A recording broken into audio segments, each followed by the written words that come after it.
Hello, my name is Catherine Hawes, and I would like us to take the next few minutes to talk about how to edit a poem. So, I have before me a poem that I wrote several months ago and just left it at that. I have not touched it since, and I honestly forgot that I wrote it. It was written to a friend of mine after a situation that they told me about and their feelings around that situation. So I wrote this poem as like a response of encouragement to them. When editing a poem, there are some technical things and then there are more subjective things. Poetry is a very subjective medium and you can have a lot of freedom inside of poetry, which is wonderful. In some forms of poetry, there can be like a sonnet, for example. There are like rules for what makes a sonnet, and the way that meter is, how the words sound as you're saying them, how many lines the poem has.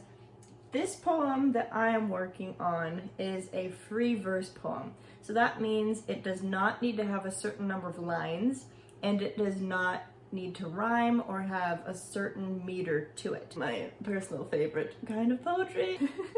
So the first thing that I am going to do in here is change the font type so that it matches the other poems in my poetry book that I'm working on. With this poetry book, I am hoping that it is like wrapping up in a warm blanket. Also, as I look through this poem, I need to decide if this poem fits with the vibe of the poetry book and if I want to include it or not. So I just fixed the font type and size. As you may notice, all of the first letters, except this one, I suppose, all the first letters are capitalized in here. And for this poem, I don't want that to be the case, so I'm going to fix that. And next, I'm wanting to look at the content of this poem. If this poem is consistent with itself. What do I mean by that? To not feel like there's any whiplash of like swapping between poems. I want it to feel like one whole piece. Does it have a consistent tone? Does it have consistent voice? And what I mean by that is this in first person, second person, or third person. First person would be I walked down the street. Second person would be you walked down the street. Third person would be she walked down the street or he walked down the street. The dog walked down the street. Also, is this in past or present tense? I walked or I am walking. Unless there's an intentional shift of like maybe going from first person to second person. I blah blah blah, you blah blah blah blah. Another wonderful exercise for editing is to read the piece out loud. That way you can find if there's a part that just feels wrong and you might stumble over it or something, or it can also show you like, ooh yeah, we got like a nice rhythm with this and the way that the words go together is like really nice. So let's read this rough draft out loud. This thing is supposed to be happy, so why do I feel everything else? I want to be smiling for real instead of wondering at every corner who's going to call my bluff. I'm supposed to be grateful, so why do I feel scared, lost? I've been there and I'd hoped I wouldn't be back. I don't want to tell anyone. They might finger wag and say I'm ungrateful. I should be happy, but I'm already telling myself that and it doesn't help. Maybe I just need to lay down in the grass and feel it through my fingers and look at the stars and listen to the creek run by and taste some chocolate and smell the sweet, clear air and know that God has handled bigger for longer, yet lingers and asks how I'm doing. So I tell him everything, and he doesn't wag his finger. He lays down beside me in the grass by quiet waters and restores my soul. Oh, well, this does still I think fit the vibe of feeling like a warm hug. I did notice as I was reading, where was it? There was like a spot, doesn't wag his finger. I feel like that needs to have a period, and this can be capitalized so it's like a new thought. I like when a line kind of have multiple meanings in here. This thought goes, I don't want to tell anyone. And then the line goes, anyone, they might finger wag. Finger wag. They might wag a finger. So I'm gonna go wag a finger. Okay, so already telling myself that and say these are auditory things. This I actually want to change into second person to be you're ungrateful. Because she is imagining that somebody else is gonna say you're ungrateful, wag a finger. I think this will be more powerful if we have, ooh, no, that's too excited. We'll have a period. You're ungrateful. Ooh, yikes! Words are powerful. Be kind to people, please. Okay, and so this should also be you. You should be happy. Oh, what a powerful word, should. Ugh. Also, don't should on people. Now let's see this new and improved stanza. Do we like it better? Let's find out.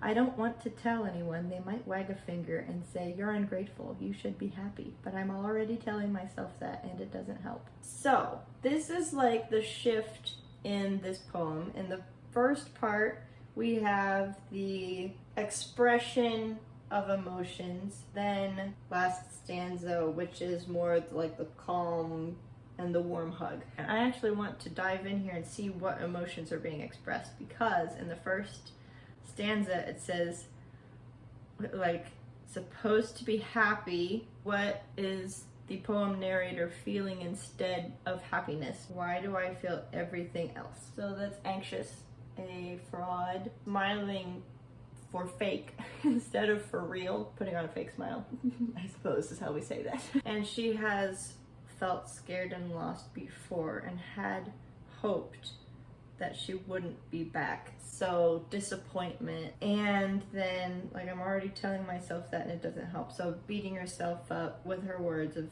you should be grateful, you should be happy, you should be smiling, and all of these things. But what she needs is the catharsis of actually saying what she's feeling, so that then she's able to accept the warm hug of the later part of the poem. Have you found that to be true, like for yourself, of like needing that catharsis or that release and that validation and that acknowledgement of your emotion and your emotional state before you are then able to accept a warm hug, either like physically from someone who loves you or a metaphorical warm hug? I don't know. And now I'm noticing down in here, so we have first the you're ungrateful, second you should be happy. In our earlier stanzas, we first have happy, then we have grateful. Do I want to switch these two down here? Do I not mess with it? Do I switch with the order of these stanzas? And down here, if we switch it, I don't want to tell anyone. They might wag a finger and say, you should be happy. You're ungrateful. Yikes. So mean. But nobody's actually telling her that. She's telling that to herself and assuming that's what other people would say to her. Babe, it's not true. Okay. That's what the point of this poem is, you know, to say, babe, it's not true. And I don't believe that you should automatically feel happy. I think that you should observe what you are feeling about this, because it's valid and it like points to your experience. Okay, anyway. So after all that, I think I'm gonna keep it as it is in this order. Okay, so I'm noticing, so this and look at the stars kind of indicates, oh, is it nighttime? Which it could be. Or do I want it to feel like a different time of day? Do I want it to be warm and like summer, cold like winter? I guess this is something I need to be intentional about. I do personally love looking up at the stars as like taking a breather, calmness, and wonder, things like that. So I guess with this line, I'm wanting to convey looking up, realizing that the world is bigger than just you, feeling that wonder and that awe and like that peace and breathing more deeply. So to convey all of that emotion, do I need the phrase "and look at the stars," or could I have it be a different phrase that conveys the same type of vibe that I want? So I'm thinking could be looking up, seeing the clouds. And clouds also have like different kinds of connotations. Are these like scary, angry kinds of clouds that are gonna rain down on you at any moment? Or are these like fluffy, happy, colorful kinds of clouds? In this stanza, I'm talking through the senses. So we have like feeling the grass through your fingers, looking at the stars, listening to the creek run by, and tasting some chocolate. The chocolate does not feel like it is naturally in this area by like a creek with grass and everything, which could be fine. Or maybe we want like berries or something that could be near the creek. That's another consideration. Also, if it's berries, that also kind of means that this is like not wintertime. Who knew that so much thought and consideration had to go into editing a poem? Am I right? Fun thing with poetry is that every word matters, and like choosing a really specific adjective can convey so much. How I describe these clouds is really going to build the vibe. Let's see, effervescent. Is that a word? Well, of course it's a word. Is it the word that I want? Liquid, giving off bubbles, fizzy. Did not know that's what effervescent meant. Vivacious and enthusiastic. Okay, maybe that's not what we want. Let's go to the thesaurus. Colorful, kaleidoscopic, chromatic, florid. No, I know in other poems sometimes I've described like gossamer clouds, which I really love the word gossamer, but that's like a very like thin kind of cloud in my mind anyway, which I want these ones to feel like the big fluffy whipped cream clouds, you know? Downy, like down pillows and pillow clouds. I think that's what I want. So, since we have down pillow clouds, now I'm wondering if we can like make the grass and the creek and the chocolate more lively. Let's see. Let's think about this grass. Blades, that sounds like a very sharp, but this is a soft grass. So I guess like a soft grass. Downy grass. No, I'm not gonna do that. Moss bed grass. Moss bed grass. And then if we have a bed of grass, pillows of clouds, that also feels very restful, which is what I'm wanting. Through my fingers. I think we can make this a little more interesting as well. So like how, like what does it feel like? How does it feel in your fingers? I thought maybe you feel it slip through my fingers, but that sounds like you're losing it. You're losing it. Feel it blow through my fingers? Yeah. So then we also have the wind, an invisible character in this scene that we're painting. Run feels like a very active verb, but I don't want this creek to be like a rushing, speedy, running creek. So I actually sidle, move sideways or obliquely to edge along furtively. That's what sidle means?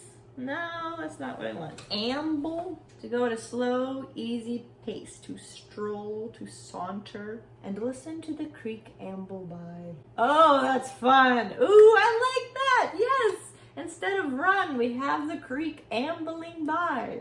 Oh, love it. Taste some chocolate. We gotta describe this chocolate, y'all. Oh my gosh, I love some good chocolate. So what am I going for in describing this chocolate? It's got to be like the smooth, melty, like a really good like fudge kind of thing.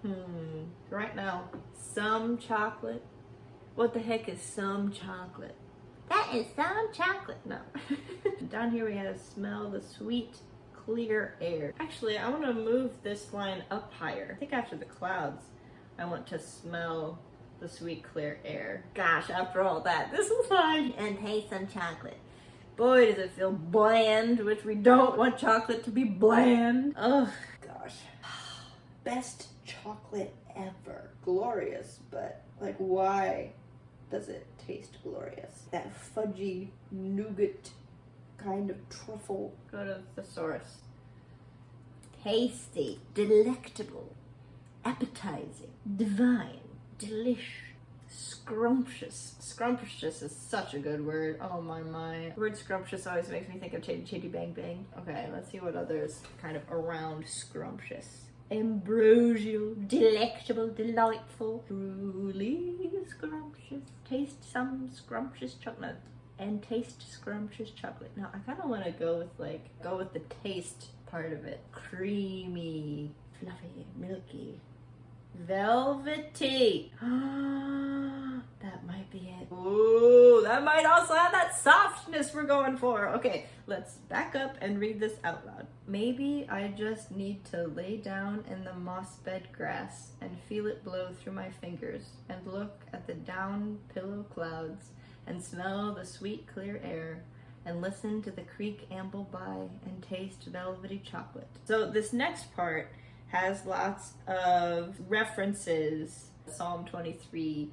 I think I like mossy. I know we talked about the whole like bed and pillows and stuff, but then we have the like moss grass. That feels nice. Down pillow cloud.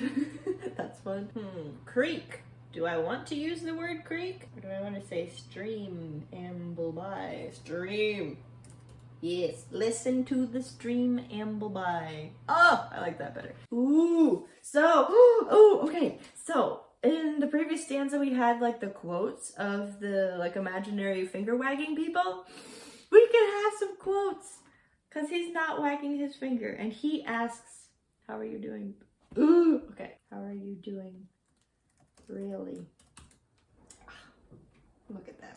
Okay, sorry. He lays down beside me in the grass by quiet waters and restores my soul.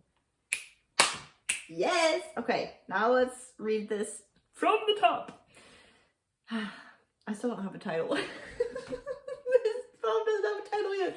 That'll be next. This thing is supposed to be happy, so why do I feel everything else? I want to be smiling, for real, instead of wondering at every corner who's going to call my bluff. I'm supposed to be grateful, so why do I feel scared? Lost. I've been there, and I had hoped I wouldn't be back. I don't want to tell anyone. They might wag a finger and say, you're ungrateful. You should be happy. But I'm already telling myself that, and it doesn't help. Maybe I just need to lay down in the mossy grass and feel it blow through my fingers and look at the down pillow clouds and smell the sweet clear air and listen to the stream amble by and taste a velvety chocolate. Maybe I just need to know God has handled bigger for longer, yet lingers and asks, how are you doing, really? I tell him everything. He doesn't wag his finger. He lays down beside me in the grass by quiet waters and restores my soul.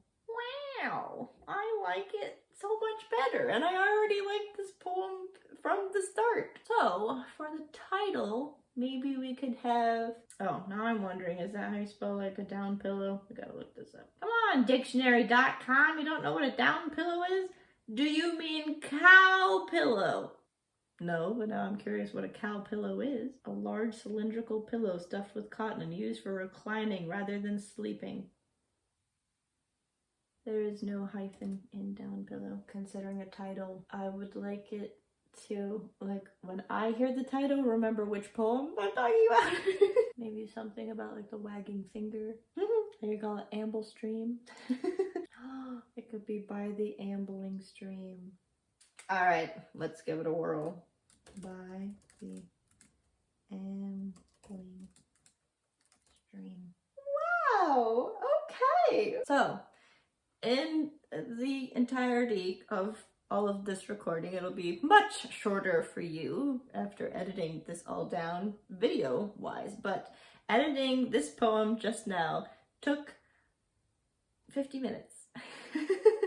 So I didn't realize that it would take this long, but I enjoyed every moment of it. I hope that this was helpful for you to consider your poetry as a whole. Also considering how your poems might talk to each other, if they can collectively have the vibe that you want them to have. So like the vibe of the warm hug is what this whole poetry book is about and why I'm building it. I also hope that you see changing just a few things can make your poem clearer and like shine brighter, resonate at the like exact tone, if you will, of what emotions you're trying to convey with it. Thank you for joining me on this journey. I'm self-publishing a book of poetry and I've never done this before, so we're learning this together as we go along. Thank you for watching. I want you to know that you are here and the world is better for it. I hope you have a lovely day. Ciao for now.